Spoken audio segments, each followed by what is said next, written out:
सर्व शेतकरी बांधवांचे मनपूर्वक स्वागत आहे. आता आपण उजनी धरणाबाबत महत्त्वाचे अपडेट जाणून घेणार आहोत.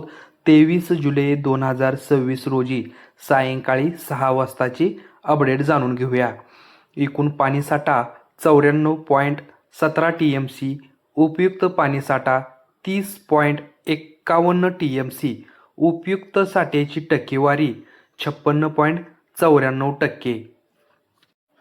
आता आपण दौंड येथील आवक पाहूया. पाण्याची पातळी 500.170 मीटर.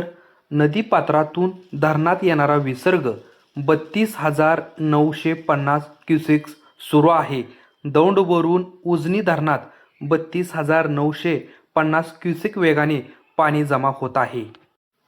उजनी धरणातून होणारा विसर्ग मुख्य सांडवा 0 क्युसेक्स, वीज निर्मिती 1600 क्युसेक, नदी मोरी 0 क्युसेक, सेनामाडा उपसा सिंचन योजना 280 क्युसेक, दहेगाव उपसा सिंचन योजना 90 क्युसेक आणि बोगदा 900 क्युसेक आणि मुख्य कालवा 2000 क्युसेक इतक्या वेगाने सुरू आहे.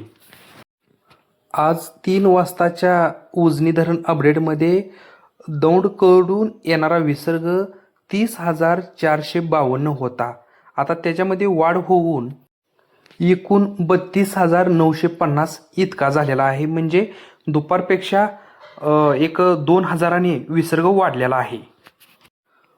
असाच विसर्गामध्ये वाढ होत राहिली तर उद्या दुपारपर्यंत उजनी धरण 60% पुढे जाईल. भीमा खोऱ्यात पुणे घाट परिसर आणि धरण क्षेत्र मुसळधार ते अतिमुसळधार पाऊस पडत आहे.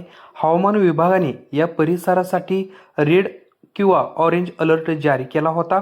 संततधार पावसामुळे भीमा नदीवरील उजनी धरणात पाण्याची मोठी आवक सुरू झाली असून परिसरातील इतर धरणेही भरण्याच्या मार्गावर आहेत.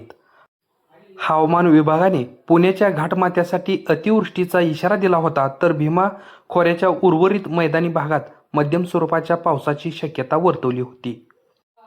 भीमा खोऱ्यात संततधार सुरू असल्याने उजनी आणि इतर धरणांच्या पाणी पातळीत मोठी वाढ झाली आहे.